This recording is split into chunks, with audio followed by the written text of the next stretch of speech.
आखिर क्यों एक इंसान की एमआरआई स्कैन कराने से हो गई मौत? दोस्तों, क्या आप जानते हैं कि हॉस्पिटल में एमआरआई स्कैन क्यों किया जाता है? और क्या आपको पता है कि एमआरआई स्कैन कराने में कितना खर्चा होता है? और क्यों एमआरआई स्कैन कराते वक्त डॉक्टर आपकी बॉडी से सारी लोहे की चीजें निकाल लेते हैं? और एमआरआई स्कैन करवाना सुरक्षित है भी या नहीं? ये सारे सवालों के जवाब आप जरूर जानना चाहते होंगे। दोस्तों, डॉक्टर एक ऐसा नाम है जो बड़ी बड़ी बीमारियों को छोटी छोटी गोलियों से ठीक कर देता है, लेकिन कुछ बीमारियां गोलियों से ठीक नहीं होती। उनको ठीक करने के लिए पहले उनको ठीक से समझना पड़ता है, जिसको समझने के लिए डॉक्टर्स पेशेंट को कुछ बॉडी टेस्ट रिकमेंड करते हैं। अब टेस्ट का नाम आते ही हमारे दिमाग में एक्सरे और ब्लड टेस्ट के नाम आते हैं, लेकिन एक टेस्ट एमआरआई स्कैन भी है, जिसके बारे में आपने कभी ना कभी तो सुना ही होगा, लेकिन आप ये नहीं जानते होंगे कि ये होता कैसे। आज के वीडियो में हम आपको एमआरआई स्कैन के बारे में तो बताने ही वाले, लेकिन इसी के साथ ही आपके इन्हीं सारे सवालों के जवाब भी देने वाले। चलिए शुरू करते हैं दोस्तों। एमआरआई की full form magnetic resonance imaging होती है, जिसे हिंदी में चुंबकीय अनुनाद इमेजिंग कहते हैं। एमआरआई स्कैन का इस्तेमाल शरीर के हर हिस्से की जांच के लिए किया जाता है, जैसे कि रीढ़ की हड्डी में किसी समस्या का होना, ब्रेन में ट्यूमर या कैंसर का होना, हड्डियों से जुड़ी किसी चोट और हड्डियों से जुड़ी हुई कई समस्याओं के लिए डॉक्टर्स एमआरआई स्कैन की एडवाइस देते हैं। दोस्तों, अब बात करते हैं इसके खर्चे के बारे में, क्योंकि बहुत से लोग इसके खर्चे को लेकर काफी परेशान रहते हैं। दोस्तों, इसका सही खर्च तो आपको हॉस्पिटल में जाकर पता चलेगा, लेकिन हाँ, गवर्नमेंट हॉस्पिटल में ये प्राइवेट हॉस्पिटल्स के मुकाबले काफी सस्ता हो जाता है, और इसका खर्च आपके स्कैन के ऊपर भी डिपेंड करता है। अगर आपको सिर्फ बॉडी के एक ही पार्ट का स्कैन करवाना है तो ये कम रेट में हो जाता है, लेकिन अगर आपको पूरा बॉडी का एमआरआई स्कैन करवाना है तो उसका खर्चा थोड़ा ज्यादा हो जाएगा। लेकिन अगर फिर भी बात करें एमआरआई स्कैन के एक एवरेज प्राइस की, तो उसको करवाने में 2500 से लेकर 25,000 तक का खर्चा आ सकता है, और कई मामले में तो उसका खर्चा 25,000 से भी ऊपर चला जाता है। दोस्तों, अब हम आपको बताते हैं आपका सबसे ज्यादा पूछा जाने वाला सवाल, और वो ये है, क्या एमआरआई स्कैन करवाने के दौरान किसी की भी जान भी जा सकती है? दोस्तों, एमआरआई स्कैन की पूरी प्रक्रिया के दौरान जान नहीं जा सकती, लेकिन अगर आप एमआरआई रूम के अंदर सभी नियमों को फॉलो करते हैं तो। लेकिन अगर आप एमआरआई स्कैन रूम के अंदर की गाइडलाइंस को फॉलो नहीं करते तो इसका आपको काफी भारी खामियाजा भुगतना पड़ सकता है। दोस्तों, बात करते हैं कि एमआरआई स्कैन किया कैसे जाता है।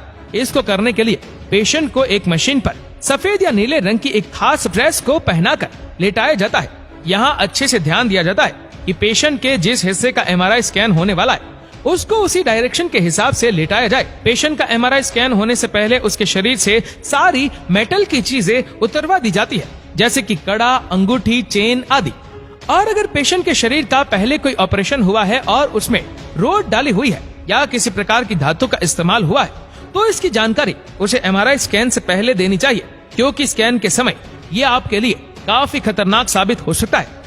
अब इस प्रक्रिया के बाद पेशेंट को एमआरआई मशीन के अंदर भेजा जाता है। अब मशीन के अंदर लगे बड़े बड़े मैग्नेट्स और रेडियो वेव्स की मदद से बॉडी के अंदरूनी हिस्सों और अंगों की तस्वीरें निकाल जाती है। जब हमारा ये स्कैन होता है, उसे कंप्यूटर द्वारा ऑपरेट किया जाता है। इस कंप्यूटर को एमआरआई की चुंबकीय तरंगों से बचाने के लिए अलग कमरे में रखा जाता है। एमआरआई स्कैन के दौरान हॉस्पिटल में पेशेंट को हेडफोन पहनाए जाते हैं, क्योंकि मशीन के अंदर जो तेज आवाज पैदा होती है उससे पेशेंट को किसी प्रकार की घबराहट ना हो। हालांकि कुछ मशीनों में ये आवाज बहुत कम आती है, और आवाज कम आने के साथ साथ मशीन में म्यूजिक भी बजता रहता है। ऐसा सिर्फ पेशेंट का मूड नॉर्मल रखने के लिए किया जाता है। वैसे तो एमआरआई स्कैन केवल कुछ ही मिनटों का होता है, लेकिन कई बार पेशेंट को 2 मिनट के लिए 3 से 4 बार मशीन के अंदर डाला जाता है। इसी दौरान डॉक्टर्स पेशेंट को कई बार सांस लेने और रोकने के लिए भी कहते हैं। अलग अलग पेशेंट की समस्या पता करने के लिए टाइम थोड़ा आगे पीछे हो सकता है। इस टेस्ट में एक्सरे और सीटी स्कैन की तरह रेडिएशन या हानिकारक चीजों का इस्तेमाल कम किया जाता है। दोस्तों, आपको ये तो पता चल ही गया होगा कि एमआरआई स्कैन किया कैसे जाता है। आइए अब जानते हैं कि एमआरआई स्कैन होता क्या है। दोस्तों, एमआरआई स्कैन सबसे आधुनिक और बॉडी के अंदरूनी हिस्सों की तस्वीरें लेने वाली अभी तक की सबसे अनोखी टेक्नोलॉजी है। इस मशीन से डॉक्टर्स बिना ऑपरेशन करे और शरीर के अंदर किसी उपकरण को पहुंचाए बिना ही शरीर के हर एक अंदरूनी अंग को काफी सटीकता से देख सकते हैं, जिसके बाद डॉक्टर शरीर में हुई छोटी से छोटी समस्या का काफी आराम से पता लगा सकते हैं। इसी के साथ एमआरआई स्कैन बीमारी के इलाज में भी मदद करता है, क्योंकि इससे ये भी पता चल जाता है कि शरीर में इलाज का असर हो रहा है या नहीं, और पेशेंट को जिस बीमारी की दवा दी जा रही है वो दवा उस बीमारी पर कितने अच्छे से असर कर रही है। दोस्तों, जब हम कुछ सोचते हैं या कुछ काम करते हैं तो हमारा दिमाग किस तरह काम करता है, एमआरआई स्कैन की सहायता से ये भी पता किया जा सकता है। बाकी हम सोते हैं तो हमारे दिमाग का कौन सा हिस्सा ज्यादा एक्टिव है, हमारे दिमाग की छोटी बड़ी हर एक हलचल के बारे में एमआरआई स्कैन द्वारा पता किया जा सकता है। दोस्तों, अब हम आपको बताते हैं कि इसको करवाते समय कौन सी सावधानियां बरतनी चाहिए। एमआरआई स्कैन करने से पहले डॉक्टर्स पेशेंट के शरीर से सभी मेटल की चीजें उतारने के लिए बोलते हैं, जैसे हमने आपको पहले भी बताया, क्योंकि एमआरआई स्कैन मशीन की चुंबकीय क्षमता बहुत ज्यादा होती है जो कि धातु की चीजों को अपनी ओर खींचती है। इसलिए अगर आपका कोई ऑपरेशन हुआ है या सर्जरी हुई है तो आप अपने डॉक्टर को इसके बारे में पहले ही बता दें। इसके अलावा एमआरआई स्कैन करवाने से पहले अगर आप स्वस्थ महसूस नहीं कर रहे तो ये भी आपको अपने डॉक्टर को बताना चाहिए।